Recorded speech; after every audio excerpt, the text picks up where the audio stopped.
നമസ്കാരം. Media for വാർത്തകളിലേക്ക് സ്വാഗതം. ഞാൻ സില ദിലീപ്. ആദ്യം പ്രധാന വാർത്തകൾ നിങ്ങൾക്കായി സമർപ്പിക്കുന്നത് ലക്ഷ്മി ഗോൾഡ്, ഉങ്ങിച്ചോട്, ചെറുശ്ശേരി. ഫോൺ 9539080053. ചേർപ്പ് പാറക്കോവിൽ അതിഥി തൊഴിലാളിയായ ഭർത്താവിനെ കൊന്നു കുഴിച്ചുമൂടിയ കേസിൽ ഭാര്യയ്ക്കും കാമുകനും ജീവപര്യന്തം തടവും പിഴയും വിധിച്ചു.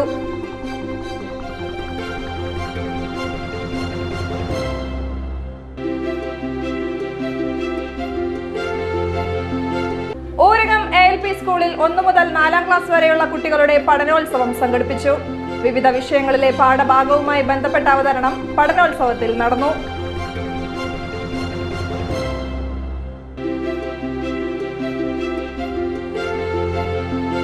പാലിയേക്കരയിൽ കൊച്ചി സേലം പൈപ്പ് ലൈനിൽ വൻതോതിൽ പാചകവാതക ചോർച്ച.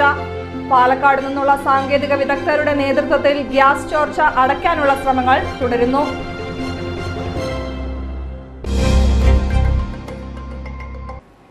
വാർത്തകൾ വിശദമായി.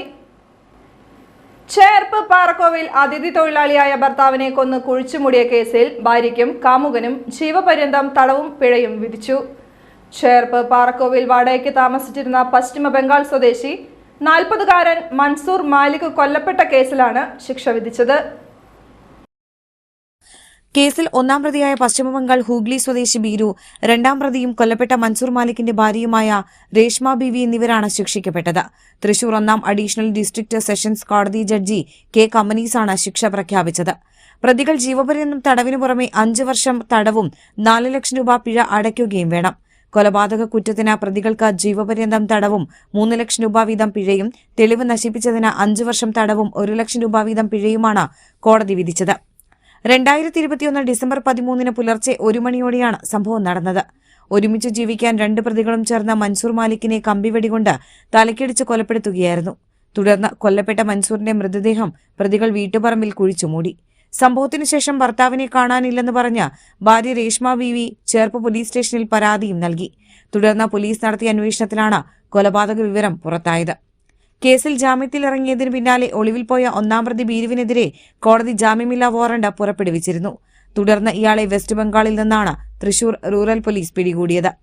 ചേർപ്പ് ASI ജോയ് തോമസ്, CPO റിൻസൻ, അൻവർ എന്നിവർ ചേർന്നാണ് പ്രതിയെ പിടികൂടിയത്. കോടതിയിൽ ഹാജരാക്കിയ പ്രതി ബീരുവിനെ പിന്നീട് ജാമ്യം നൽകാതെ ജുഡീഷ്യൽ കസ്റ്റഡിയിൽ പാർപ്പിച്ചാണ് വിചാരണ പൂർത്തിയാക്കിയത്. കേസിൽ ചേർപ്പ് SHO ആയിരിക്കെ TV ഷിബുവാണ് അന്വേഷണം പൂർത്തീകരിച്ച് കുറ്റപത്രം സമർപ്പിച്ചത്. SI TG Dileep, grade ASI Sarasappan എന്നിവരും അന്വേഷണ സംഘത്തിലുണ്ടായിരുന്നു. ഊരകം ALP സ്കൂളിൽ 1 മുതൽ 4ാം ക്ലാസ് വരെയുള്ള കുട്ടികളുടെ പഠനോത്സവം സംഘടിപ്പിച്ചു. വിവിധ വിഷയങ്ങളിലെ പാഠഭാഗവുമായി ബന്ധപ്പെട്ട അവതരണം പഠനോത്സവത്തിൽ നടന്നു. PTA പ്രസിഡന്റ് PR സന്തോഷ് പഠനോത്സവം ഉദ്ഘാടനം ചെയ്തു. സ്കൂൾ മാനേജർ അച്യുതൻ അധ്യക്ഷത വഹിച്ചു. ഗായകൻ യദു S. മാരാർ മുഖ്യാതിഥിയായി. പ്രധാനാധ്യാപിക PV Jini, school incharge Vijayan Chennanath, വിദ്യാലയ വികസന സമിതി പ്രസിഡന്റ് രമ ജ്യോതികുമാർ, വിദ്യാലയ വികസന സമിതി secretary Rakesh Unniyampuram, CRC coordinator Aparna Priyan എന്നിവർ സംസാരിച്ചു. വിവിധ പരീക്ഷകളിൽ വിജയികളായ കുട്ടികൾക്കുള്ള സമ്മാനങ്ങൾ ചടങ്ങിൽ വിതരണം ചെയ്തു. തുടർന്ന് കുട്ടികളുടെ വിവിധ വിഷയങ്ങളിലെ പാഠഭാഗങ്ങളുമായി ബന്ധപ്പെട്ടുള്ള പ്രസംഗം, നാടൻപാട്ട്, കവിത, പരീക്ഷണം, നാടകം എന്നിവ കൂടാതെ കുട്ടികളുടെ വിവിധയിനം കലാപരിപാടികളും പഠനോത്സവത്തിൽ അവതരിപ്പിക്കപ്പെട്ടു.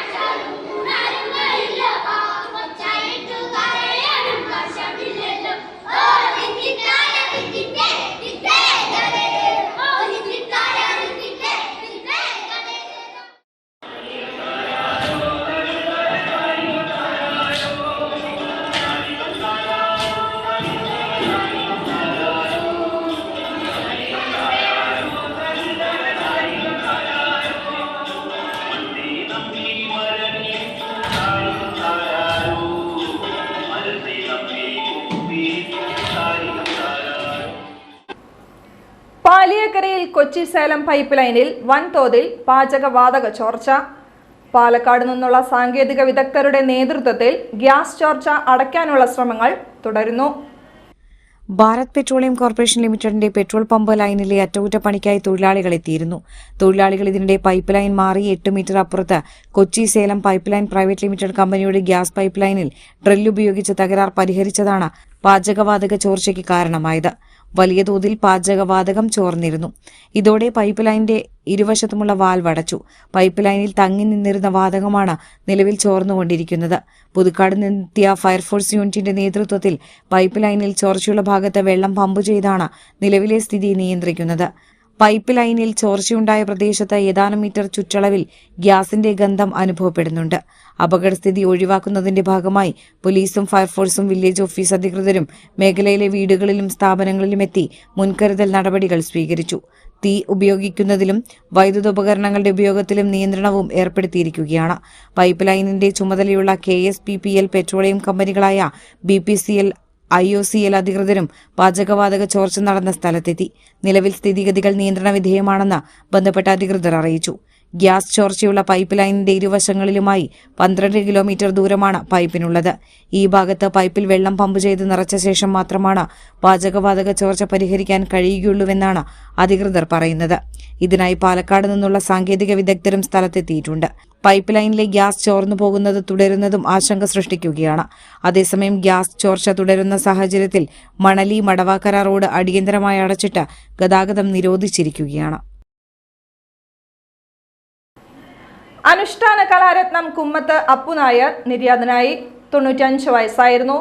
പരേതരായ മാപ്രാണം കുന്നത്തൂർ മാടായിക്കൽ നാരായണൻ നമ്പൂതിരി ചേർപ്പ് കുമ്മത്ത് പാർവതിയമ്മ ദമ്പതികളുടെ മകനാണ്. തൃക്കൂർ കുട്ടിക്കൃഷ്ണന്മാരാർക്ക് കീഴിൽ മദ്ദളം അഭ്യസിച്ചു. 1121 തൃക്കൂർ മഹാദേവ ക്ഷേത്രത്തിൽ അരങ്ങേറ്റവും അതേ വർഷം പെരുവനം പൂരത്തിന് ചേർപ്പ് ഭഗവതിയുടെ പഞ്ചവാദ്യത്തിലും പങ്കെടുത്തു. തുടർന്ന് 60 വർഷക്കാലം പഞ്ചവാദ്യ കലാകാരനായി. അമ്മാവന്മാരായ കുമ്മത്ത് ഗോവിന്ദൻ നായർ, സുകുമാരൻ നായർ എന്നിവർക്ക് കീഴിൽ പാന എന്ന അനുഷ്ഠാന കല, പറ, കളമെഴുത്ത് എന്നിവ അഭ്യസിച്ചു. തൃശൂർ പൂരത്തിന് തിരുവമ്പാടി, പാറമേക്കാവ് വിഭാഗങ്ങളിൽ സജീവ സാന്നിധ്യമായി.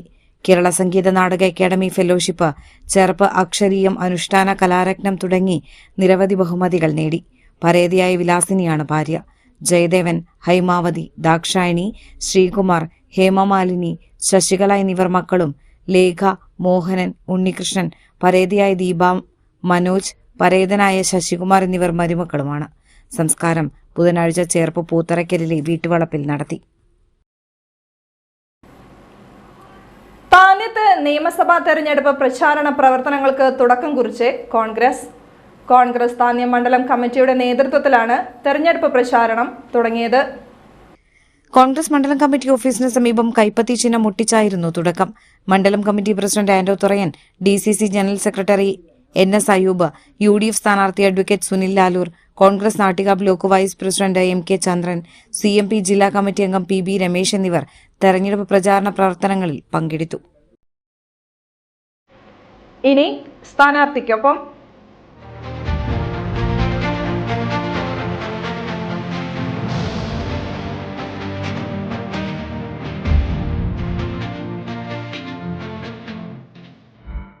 നാട്ടികയുടെ മണ്ണ് കനത്ത പോരാട്ടത്തിലാണ്. UDFന്റെ സ്ഥാനാർത്ഥിയായി സുനിൽ ലാലൂരും കൂടെ രംഗത്തെത്തുമ്പോൾ നാട്ടികയുടെ മണ്ണ് വീറും വാശിയുമാകും. സുനിൽ ലാലൂരിനെ കുറിച്ച് പ്രത്യേകിച്ച് നാട്ടികക്കാർക്ക് പരിചയപ്പെടുത്തേണ്ട കാര്യമില്ല. സുപരിചിതമായ വ്യക്തിത്വമാണ്. ഒരുപക്ഷെ സ്ഥാനമാനങ്ങൾക്ക് അപ്പുറം നിന്നുകൊണ്ട്, സ്ഥാനമാനങ്ങളൊന്നുമല്ല, അതിനേക്കാൾ ഉപരിയായിട്ട് ജനങ്ങൾക്കൊപ്പം തോളോട് തോൾ ചേർന്ന് പ്രവർത്തിക്കുന്ന ഒരു സ്ഥാനാർത്ഥി എന്നതിൽ ഉപരിയായി ഒരു സഹോദരനാണ് നാട്ടികയുടെ. ഈ ഒരു വാക്ക് തന്നെയല്ലേ യഥാർത്ഥത്തിൽ മുന്നോട്ട് പോകുന്ന ഒരു ഊർജ്ജം കിട്ടുന്നത്? 100%. ഞാൻ പലപ്പോഴും നമ്മുടെ ഒരു സ്ഥാനലബ്ധി എന്നുള്ളത് എൻ്റെ മനസ്സിൽ ഒരിക്കലും ഉണ്ടായിട്ടില്ല. ചെറുപ്പം മുതലേ തന്നെ അങ്ങനെ ഒരു രാഷ്ട്രീയ പൊതുപ്രവർത്തകനായി കടന്നു വന്നതാണ്. ഒരു KSUക്കാരനായി തുടങ്ങി ഇപ്പോൾ 2ാം തവണയാണ് നാട്ടികയിൽ വീണ്ടും മത്സരിക്കുന്നത്. 5 വർഷം ഈ നാട്ടികയ്ക്കൊപ്പം ഉണ്ടായി എന്ന് പറയാൻ, ആത്മവിശ്വാസത്തോട് പറയാൻ എനിക്ക് സാധിക്കും. കാരണം ഒരു 1800 ദിവസം നമ്മളൊരു 5 വർഷത്തെ കാൽക്കുലേറ്റ് ചെയ്താൽ അതിൽ 1400 ദിവസമെങ്കിലും ഞാനിവിടെ ഉണ്ടായിരുന്നു. അത് നിലവിലുള്ള MLAക്കും ഇവിടെ മുൻ MLAക്കും ഒക്കെ അത് അറിയാൻ സാധിക്കുമെന്നുള്ളതാണ്. ഞാൻ ഇതിനകത്ത് എനിക്ക് പറയാൻ കഴിയാവുന്നത്, നമ്മളെ നാട്ടിക സ്മാർട്ടാക്കണം. സ്മാർട്ടാക്കാതെ നാട്ടിക മുന്നോട്ട് പോകില്ല. അപ്പോൾ സ്മാർട്ട് നാട്ടികയാണ് ഞാൻ ആഗ്രഹിക്കുന്നത്. നമുക്കിപ്പോൾ കാണാൻ കഴിയുന്ന കുറച്ച് ബസ് സ്റ്റോപ്പുകൾ വന്നു, അങ്ങനെ ഏതെങ്കിലും തരത്തിലുള്ള ചില വികസനങ്ങൾ കൊണ്ടുവരാൻ അവർ ശ്രമിച്ചു എന്നുള്ളതാണ്. നമ്മുടെ മനസ്സിൽ ഒരുപാട് വലിയ വികസനങ്ങൾ മനസ്സിലുണ്ട്. നമുക്ക് വീടില്ലാത്തവർക്ക് വീട് കൊടുക്കണമെന്ന് ആഗ്രഹമുണ്ട്. അങ്ങനെ 100 വിഷയങ്ങൾ നമ്മുടെ മനസ്സിലുണ്ട്. കാരണം ഓരോ വഴിയിലൂടെ കടന്നു പോകുമ്പോൾ ഓരോരുത്തരുടെ പ്രയാസം നേരിട്ട് കാണാൻ സാധിച്ചിട്ടുണ്ട്. ഓരോ ആളുകളും പ്രതിസന്ധിയിലൂടെ കടന്നു പോയിട്ടുള്ളത്. നാട് കടുത്ത പ്രതിസന്ധിയാണപ്പോൾ. സാമ്പത്തിക ഞെരുക്കുമെന്ന് പറയുന്നത് ചിന്തിക്കാൻ കഴിയില്ല. ആ ഒരു സാമ്പത്തിക ഞെരുക്കത്തിലാണ് സാധാരണക്കാരായ ആളുകൾ താമസിക്കുന്നത്. അവരെ സംരക്ഷിക്കേണ്ട ഉത്തരവാദിത്വം ഇവിടെ രാഷ്ട്രീയ പാർട്ടികൾക്കുണ്ട്, ഇവിടുത്തെ ജനപ്രതിനിധികൾക്കുണ്ട്. ആ ഒരു ഉത്തരവാദിത്വം ഒരിക്കൽ എനിക്ക് തരാണെങ്കിൽ ഞാൻ 100% ആത്മാർത്ഥതയോടുകൂടി ഇവിടെയുള്ള മുഴുവൻ ജനങ്ങൾക്കൊപ്പം, അതിന് ജാതിയില്ല, മതമില്ല, മറ്റു വിശ്വാസങ്ങളില്ല, വേറെ ഒരു വിശ്വാസമില്ലാത്ത തരത്തിലേക്ക് എനിക്കിവിടെ നിൽക്കാൻ സാധിക്കുമെന്നുള്ളതാണ്. നമുക്ക് നമ്മുടെ നാട് മതേതര നാടാണ്, ഒരു സാംസ്കാരിക നാടാണ്, ഇതിന് നല്ലൊരു മണ്ണാണ്. പ്രത്യേകിച്ച് എന്ന് പറയുന്നത് നാട്ടിക എന്ന് പറഞ്ഞാൽ നമുക്കറിയാം, വളരെ മനോഹരമായൊരു ചിത്രം ചെമ്മീൻ എന്ന് പറയുന്ന സിനിമ, ആ സിനിമയുണ്ടായത് നാട്ടികയിൽ നിന്നാണ്. രാമു കാര്യാട്ടൻ്റെ പ്രധാന സ്ഥലമാണ് നാട്ടിക എന്നുള്ളതാണ്.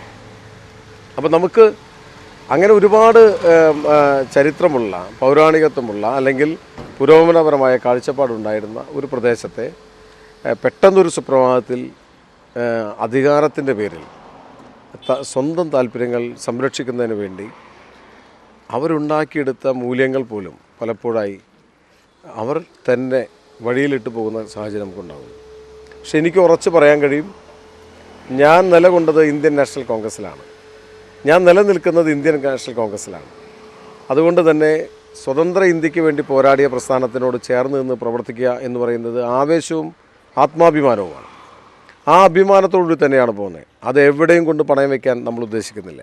ഞാൻ ഇടയ്ക്കൊന്ന് ചോദിക്കുകയാണ്, കഴിഞ്ഞ ടൈമിൽ നിന്നതിൻ്റെ ആ ഒരു ജനങ്ങളുമായി ഇടപഴകിയ ആ ഒരു സൗഹൃദം ഈ കുറി വോട്ടായിട്ട് കുറച്ചും കൂടി എളുപ്പത്തിലേക്ക് കാര്യങ്ങൾ സഞ്ചരിക്കാൻ പറ്റുമോ?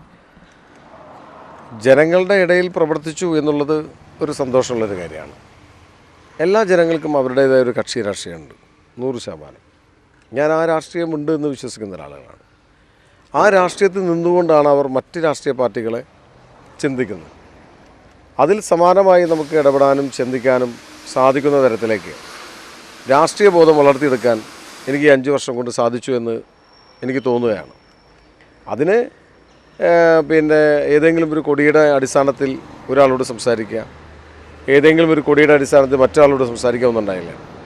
ഇവിടെയുള്ള എല്ലാവരോടും സമാനമായി ഒരേപോലെ തന്നെ ഞാൻ സംസാരിച്ചിട്ടുള്ളത്. സൗഹൃദങ്ങൾ ഉണ്ടാക്കിയിട്ടുണ്ട്, കക്ഷി രാഷ്ട്രീയങ്ങൾക്ക് അതീതമായി സൗഹൃദം ഉണ്ടാക്കിയിട്ടുണ്ട്. രാഷ്ട്രീയ ആശയപരമായിട്ടുള്ള പ്രശ്നമാണ്, അതൊരു കായികപരമായിട്ടുള്ള കാര്യമല്ല. എൻ്റെ രാഷ്ട്രീയം എന്ന് പറയുന്നത് ഇന്ത്യൻ നാഷണൽ കോൺഗ്രസിൻ്റെയാണ്. ഈ നാടിനോട് മണ്ണിനോടൊക്കെ ചേർന്ന് നിൽക്കുന്ന രാഷ്ട്രീയമാണ്. ഇവിടുത്തെ കർഷക തൊഴിലാളികളുടെ, കർഷകൻ്റെ നീറുന്ന വിഷയങ്ങൾ, ഇവിടുത്തെ സാധാരണക്കാരൻ്റെ നീറുന്ന വിഷയങ്ങൾ, അതെല്ലാ കാലഘട്ടത്തിലും നമുക്ക് കൊണ്ടുവരാൻ സാധിച്ചത് ഇന്ത്യൻ നാഷണൽ കോൺഗ്രസിലൂടെയാണ്. അപ്പോൾ അത് ഇവിടെ പറയാൻ സാധിക്കും എനിക്ക് 100%. ഈ കുറിയ നാട്ടികയുടെ ഈ രാഷ്ട്രീയ കാലാവസ്ഥ അനുകൂലമായൊരു തരംഗമായിട്ട് വരുന്നു, എങ്ങനെയാണ് നോക്കിക്കാണുന്നത്? ഇവിടെ ഉണ്ടായിരുന്ന മുൻ MLA-മാർ ആണ് ഇപ്പോൾ വ്യത്യസ്ത ചേരി എന്നുള്ള രീതിയിൽ കാണുന്നത്. അവരൊരു പാർട്ടിക്കാരായിരുന്നു. എങ്ങനെയാണ് ഇങ്ങനെ പോകാൻ പറ്റുന്നത്? നമ്മൾ ഏതെങ്കിലും ഒരു സ്ഥാനത്തിന് വേണ്ടിയാണോ നമ്മൾ നിലനിൽക്കുന്നത്? അപ്പോൾ വ്യക്തിപരമായ താല്പര്യത്തിന് പ്രസ്ഥാനത്തെ ബലികഴിക്കുന്ന ഒരു തീരുമാനം എടുക്കുന്നത് അതൊരു ശരിയായ കാഴ്ചപ്പാടല്ല എന്ന് ഞാൻ വിശ്വസിക്കുകയാണ്. അത് UDF-ന് അനുകൂലമാകും. ഇവിടെ മത്സരിക്കാൻ അവസരം ലഭിച്ചില്ലെങ്കിൽ പോലും ഈ പ്രചരണത്തിൻ്റെ, ഈ തെരഞ്ഞെടുപ്പിൻ്റെ ചുക്കാൻ മുഴുവൻ ഞാൻ ഏറ്റുപിടിച്ചേനെ, 100% ഉറപ്പാണ്. ഒരു സ്ഥാനാർത്ഥി അല്ലെങ്കിൽ സ്ഥാനമാനങ്ങൾ ആഗ്രഹിക്കില്ലാതെ 9 വർഷമായി പാർട്ടിയിൽ വേറെ സ്ഥാനമാനങ്ങളില്ല. ഞാൻ ഉത്തരവാദിത്തം ഏറ്റെടുത്തിട്ടില്ല, ഒരു സ്ഥാനമാനങ്ങളില്ല. പക്ഷെ 9 വർഷക്കാലമായി എനിക്കൊരു പ്രയാസവും സംഭവിച്ചിട്ടില്ല. ഞാൻ വളരെ സന്തോഷത്തിലാണ് ഈ നാട്ടിലൂടെ കടന്നുപോയത്. എല്ലാ പരിപാടിയിലും എൻ്റെ സാന്നിധ്യം ഉണ്ടായിട്ടുണ്ട്. രാഷ്ട്രീയ പരിപാടിയിൽ കൂടുതൽ, പ്രത്യേകിച്ച് ജനപ്രതിയാവുന്ന ആളുകൾ കുറച്ചുകൂടെ ആക്സസിബിളാണ്. പക്ഷെ നമുക്ക് എത്താൻ പറ്റാവുന്ന മേഖലയിൽ നമ്മൾ സജീവമായി എത്തിയിട്ടുണ്ട്. അപ്പോൾ അതുകൊണ്ട് ആ കാര്യങ്ങളിലൊക്കെ ഉത്തരവാദിത്തമുള്ള ജനപ്രതികളായിരുന്ന ആളുകൾ ഏതെങ്കിലും കക്ഷി രാഷ്ട്രീയത്തിൻ്റെ ഏതെങ്കിലും താല്പര്യങ്ങൾ സംരക്ഷിച്ച് മാറിപ്പോകുന്നത് വളരെയധികം വേദനയുണ്ടാക്കുന്നതാണ്. കഴിഞ്ഞ 10 വർഷക്കാലമായി ഒരു സർക്കാരിൻ്റെ ദുർഭരണം ജനം ചോദ്യം ചെയ്യുന്നുള്ളത് 100% ഉറപ്പാണ്. ജനത്തിനെ സംബന്ധിച്ച് പൊറുതിമുട്ടിയ ജനമാണ്. കേരളത്തിൻ്റെ ഒരു രാഷ്ട്രീയ ചരിത്രത്തിൽ ഒരു രണ്ടാം സർക്കാർ എന്ന് പറയുന്നത് സാധാരണ പതിവല്ലായിരുന്നു. പക്ഷെ എന്തോ സാഹചര്യത്തിൽ സംഭവിച്ചു പോയി. പക്ഷെ ജനം ഇന്ന് അതിനെ ആ ഒരു സംഭവത്തെ, ആ ഒരു തെറ്റിനെ എത്ര ആണ് അത് ആവർത്തിച്ച് പറഞ്ഞുകൊണ്ടിരിക്കുന്നത്, ഞങ്ങൾക്ക് തെറ്റുപറ്റിപ്പോയി എന്നുള്ളത്. അതുകൊണ്ട് സംസ്ഥാന രാഷ്ട്രീയത്തിലുണ്ടായിട്ടുള്ള, സംസ്ഥാന ഭരണത്തിലുണ്ടായിട്ടുള്ള കെടുതികൾ ജനം തിരിച്ചറിയുമെന്നുള്ളത് ഈ തെരഞ്ഞെടുപ്പിലുണ്ട്. ഈ തെരഞ്ഞെടുപ്പ് ചർച്ച ചെയ്യപ്പെടും. നാട്ടികയിൽ മാത്രമല്ല, കേരളത്തിൽ എല്ലാവരും സംസാരിക്കും. സാധാരണക്കാരൻ്റെ വിഷയങ്ങളിൽ നിന്നും കമ്മ്യൂണിസ്റ്റ് പാർട്ടികൾ ഒളിച്ചോടിപ്പോയി. അത് യാഥാർത്ഥ്യമാണ്. അതിലാണ് സംഭവിച്ചിരിക്കുന്നത്. പക്ഷേ കോൺഗ്രസ്, ഇന്ത്യയിൽ നിലനിൽക്കുന്ന ഇന്ത്യൻ നാഷണൽ കോൺഗ്രസ് മുക്ത ഭാരതമെന്ന് BJP പറയുകയാണ്. പക്ഷേ കേരളത്തിലെ സ്ഥിതി എന്താണ്? കോൺഗ്രസ് സർക്കാർ വരാൻ നിൽക്കുകയാണ്. 100-ലധികം സീറ്റുകൾ കിട്ടാൻ പോവുകയാണ്. നാട്ടിക പോലെയുള്ള സീറ്റുകളിൽ വലിയ മാറ്റം വരാൻ പോകുന്നു എന്നാണ് ചർച്ച ചെയ്യപ്പെടുന്നത്. അത് കേരള രാഷ്ട്രീയത്തിൽ പോലും അത് ചർച്ച ചെയ്യപ്പെടുകയാണ്. നാട്ടിക കേരളം മാറുന്നതോടൊപ്പം മാറും എന്നുള്ളത് അത് ഉറപ്പാണ്. ചുരുങ്ങിയ സമയമേ ഉള്ളൂ. പ്രചരണത്തിൻ്റെ രംഗം കൊഴുപ്പിക്കേണ്ടതുണ്ട്. ചുരുങ്ങിയ സമയത്തിനുള്ളിൽ പരമാവധി സ്ഥലങ്ങളിലേക്ക് ഓടിയെത്തണം. എങ്ങനെയാണ് പ്രചരണത്തിൻ്റെ ഓരോ കാര്യങ്ങളും? എന്നെ സംബന്ധിച്ച് 5 വർഷക്കാലം ഇവിടെ നിന്നതിൻ്റെ ഒരു ആത്മവിശ്വാസമുണ്ട്. പക്ഷെ പ്രചരണം എന്ന് പറയുന്നത് പ്രധാനപ്പെട്ടതാണ്. തെരഞ്ഞെടുപ്പിൽ ഏറ്റവും പ്രധാനപ്പെട്ടത് പ്രചരണമാണ്. ആ പ്രചരണത്തിന് ഞങ്ങൾക്ക് ചെറിയ ഒരു അമാന്തം സംഭവിച്ചത്, ഇവിടെ നിലവിലെ MLA രാജിവെച്ചിട്ട് ഞങ്ങളുമായി സംസാരിക്കുന്ന സാഹചര്യം ഉണ്ടാകുന്നു. ആ സംസാരിച്ചതിൻ്റെ അടിസ്ഥാനത്തിൽ അദ്ദേഹം ആള് തന്നെ സ്വയം പ്രഖ്യാപിക്കുന്നു UDF സ്ഥാനാർത്ഥി, സ്വതന്ത്ര സ്ഥാനാർത്ഥി എന്നുള്ളത്. അപ്പോൾ ആശങ്കപ്പെട്ട പാർട്ടി പ്രവർത്തകർ ധാരാളമുണ്ട്. അങ്ങനെ ഇവിടെയുള്ള ആളുകൾ പ്രതിഷേധം അറിയിച്ചു. അങ്ങനെ മണ്ഡലം കോൺഗ്രസ് കമ്മിറ്റി പ്രസിഡന്റുമാർ, പ്രധാനപ്പെട്ട ആളുകളെല്ലാം കടുത്ത പ്രതിഷേധം സംസ്ഥാന നേതാക്കളോട് പറഞ്ഞു.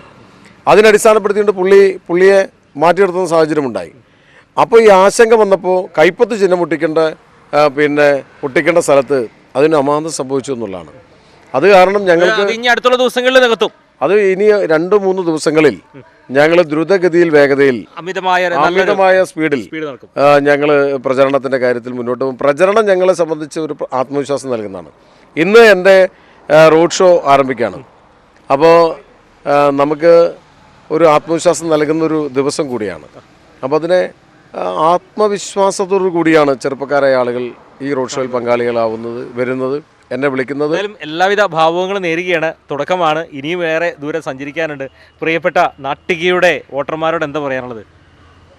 വളരെ വിനീതമായി നാട്ടികയിലെ പ്രിയപ്പെട്ട അമ്മമാർ, സഹോദരിമാർ, മുതിർന്ന ആളുകൾ, കുട്ടികൾ, ചെറുപ്പക്കാർ, അങ്ങനെ വിവിധ വിഭാഗത്തിൽപ്പെട്ട് ജോലി ചെയ്യുന്ന സുഹൃത്തുക്കൾ, സഹോദരിമാർ, എല്ലാവരോടും എനിക്ക് ഒരു വാക്കേ പറയാനുള്ളൂ. നമുക്ക് നമ്മുടെ നാട് സ്മാർട്ടാകണം. ഒരു സ്മാർട്ട് നാട്ടിക ഉണ്ടാകണം. അതിനെ നമുക്ക് ഒരുമിച്ച് മുന്നോട്ട് പോകേണ്ടതുണ്ട്. ഒരു അവസരമാണ് എനിക്ക് നിങ്ങളോട് ചോദിക്കാനുള്ളത്. പല അവസരങ്ങൾ പല ആളുകൾക്ക് ലഭ്യമാക്കി കൊടുത്തു. ആ അവസരങ്ങൾക്കൊത്ത് പ്രവർത്തിക്കാൻ അവർക്ക് സാധിച്ചില്ല എന്നുള്ളത് ഉറപ്പായതാണ് നമുക്ക്. അതുകൊണ്ട് ഒരു 5 വർഷത്തെ കാലയളവ്, ഈ 5 വർഷം പരാജയപ്പെട്ടതിന് ശേഷം ഞാൻ നിങ്ങളുടെ കൂടെ എല്ലാ സ്ഥലങ്ങളിലും വരാനും കാണാനും നിങ്ങളെയൊക്കെ കണ്ടു. പലവരും കാണാൻ സാധിച്ചിട്ടുണ്ട്, ചില ആളുകൾ കാണാനും സാധിച്ചിട്ടില്ല. പക്ഷേ എങ്കിൽ പോലും 5 വർഷക്കാലം ഞാനിവിടെ നിന്നു എന്നുള്ളതാണ്. ഒരു MLA ഒരാൾക്ക് പോലും ഇത്ര സമയം ഇവിടെ നിലനിൽക്കാൻ സാധിച്ചിട്ടില്ല എന്നുള്ളതാണ് എന്നെ സംബന്ധിച്ച് എനിക്ക് ആത്മവിശ്വാസം നൽകുന്നത്. അത് വല്ലാതൊരു ആത്മവിശ്വാസമാണ്. നിങ്ങളെല്ലാ സ്ഥലങ്ങളിലും നിങ്ങളെ കാണുന്ന സമയത്ത്, നിങ്ങളോട് സംസാരിക്കുന്ന സമയത്ത് നിങ്ങൾ നൽകുന്ന സ്വീകാര്യതയുണ്ട്. ആ സ്വീകാര്യതയാണ് എൻ്റെ ആത്മവിശ്വാസം. അതുകൊണ്ട് തന്നെ നിങ്ങളുടെ പൂർണ്ണ പിന്തുണ ഈ തെരഞ്ഞെടുപ്പിൽ ഐക്യജനാധിപത്യ മുന്നണി സ്ഥാനാർത്ഥിയായ എനിക്കുണ്ടാകുമെന്ന് ഉറപ്പിക്കുന്നു. നിങ്ങളുടെ എല്ലാ പിന്തുണയുണ്ട് എന്നുള്ളതാണ്. നിങ്ങളെല്ലാവരും സുഖമായിരിക്കുന്നത് ഞാൻ ആത്മാർത്ഥമായി വിശ്വസിക്കുന്നു. നല്ല ദിനങ്ങൾ നമ്മുടെ മുന്നിൽ വരും. ഒരു സ്മാർട്ട് നാട്ടിക നമുക്കുണ്ടാകണം. അതിന് നിങ്ങളെല്ലാവരുടെയും പൂർണ്ണ പിന്തുണ ഞാൻ അഭ്യർത്ഥിക്കുകയാണ്. നാട്ടികയുടെ മണ്ണിൽ ഒരു പ്രാവശ്യം ഒരു അവസരം തരൂ എന്നാണ് UDF ആവശ്യപ്പെടുന്നത്. ഞാൻ തുടക്കം തന്നെ പറഞ്ഞതുപോലെ തന്നെ യുവത്വമാണ്. സുനിൽ ലാലൂരിനെ സംബന്ധിച്ച് നാട്ടികക്കാർക്ക് പ്രത്യേകിച്ച് പരിചയപ്പെടുത്തേണ്ടതായ ആവശ്യകതയൊന്നുമില്ല. ഇനിയുള്ള ദിവസങ്ങൾ തീവാറുന്ന ഒരു പോരാട്ടത്തിനായിരിക്കും നാട്ടിക സാക്ഷ്യം വഹിക്കുക. ടീം മീഡിയ 4 UDFന്റെ സ്ഥാനാർത്ഥിയായി മത്സര രംഗത്തേക്ക് വരുന്ന സുനിൽ ലാലൂരിന് എല്ലാവിധ ഭാവുകങ്ങളും നേരുകയാണ്. എല്ലാവിധ ആശംസകളും. Thank you Joby, thank you media for. തീർച്ചയായും എല്ലാവിധ ഭാവുകങ്ങളും നേർന്നതോടൊപ്പം തന്നെ നാട്ടികയുടെ തെരഞ്ഞെടുപ്പിൻ്റെ ഓരോ വിശേഷങ്ങളും ഞങ്ങളും പ്രേക്ഷകരുടെ സ്വീകരണ മുറിയിലേക്ക് എത്തിക്കുവാൻ ഒരുങ്ങിയിരിക്കുന്നു.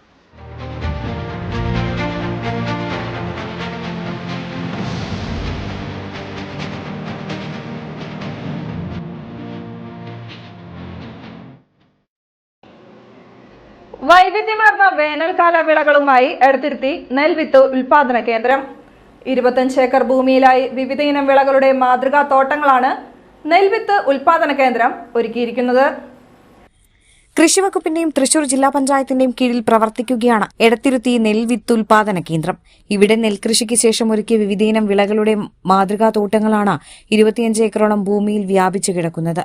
വെണ്ട, മത്തൻ, കുമ്പളം, കണിവെള്ളരി, സാലഡ് വെള്ളരി, കണിമത്തൻ, പയർ, വിവിധയിനം ചീരകൾ തുടങ്ങി വിവിധയിനം പച്ചക്കറികൾ, പൊട്ടുവെള്ളരി, തണ്ണിമത്തൻ, ഷമാം എന്നീ പഴവർഗ്ഗങ്ങളും ഇവിടെ കൃഷി ചെയ്തു വരികയാണ്. ജലദൌർലഭ്യം നേരിടുന്ന പാടങ്ങളിൽ കൃഷിക്ക് അനുയോജ്യമായ ചെറുധാന്യങ്ങളും ഇവിടെ കൃഷി ചെയ്തു വരുന്നുണ്ട്. റാഗി, തിന, ചാമ, മണി, ചോളം, കമ്പ എന്നിവയാണ് കൃഷി ചെയ്യുന്ന ചെറുധാന്യങ്ങൾ. കൂടാതെ എള്ള് കൃഷിയും മുതിര, ഉഴുന്ന, ചെറുപയർ, വളപ്പയർ, തുവര തുടങ്ങി വിവിധ പയർവർഗ്ഗങ്ങളും നെൽവിത്ത് ഉൽപാദന കേന്ദ്രത്തിൽ കൃഷി ചെയ്യുന്നു. സീഡ് ഫാമിലെ മുൻ കൃഷി ഓഫീസറും വയനാട് ആത്മ ഡെപ്യൂട്ടി ഡയറക്ടറായി സ്ഥാനക്കയറ്റം ലഭിച്ച എസ് മിനിയുടെ നേതൃത്വത്തിലാണ് ഇവിടെ പരീക്ഷണ കൃഷിക്ക് തുടക്കമിട്ടത്. ഫാമിലി ഉൽപ്പന്നങ്ങൾ പൊതുജനങ്ങൾക്കും കർഷകർക്കും നേരിട്ട് വാങ്ങാവുന്ന സംവിധാനവും ഇവിടെ ഏർപ്പെടുത്തിയിട്ടുണ്ട്.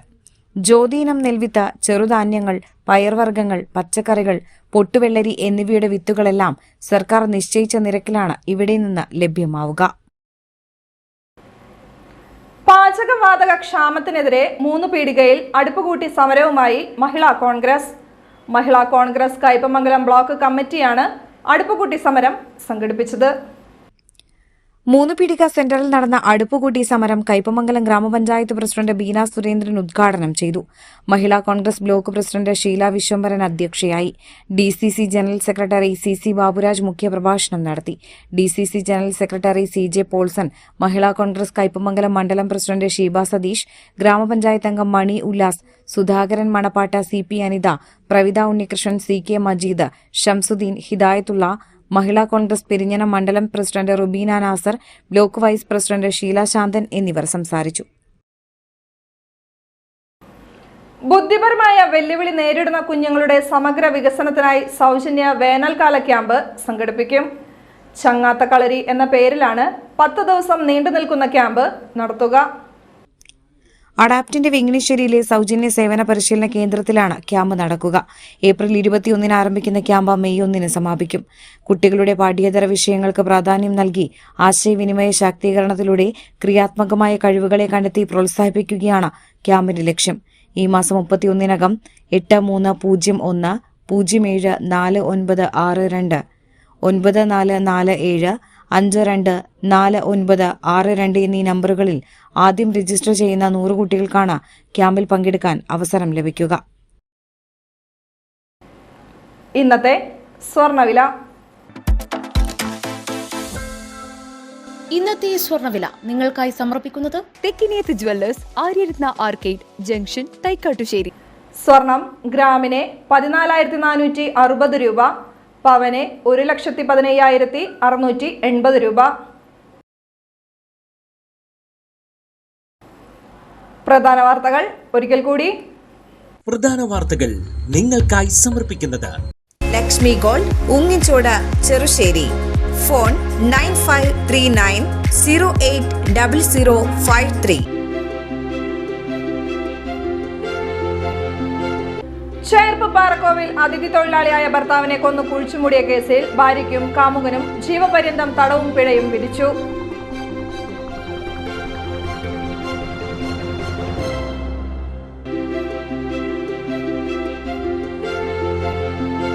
ഊരകം ALP സ്കൂളിൽ 1 മുതൽ 4ാം ക്ലാസ് വരെയുള്ള കുട്ടികളുടെ പഠനോത്സവം സംഘടിപ്പിച്ചു. വിവിധ വിഷയങ്ങളിലെ പാഠഭാഗവുമായി ബന്ധപ്പെട്ട അവതരണം പഠനോത്സവത്തിൽ നടന്നു.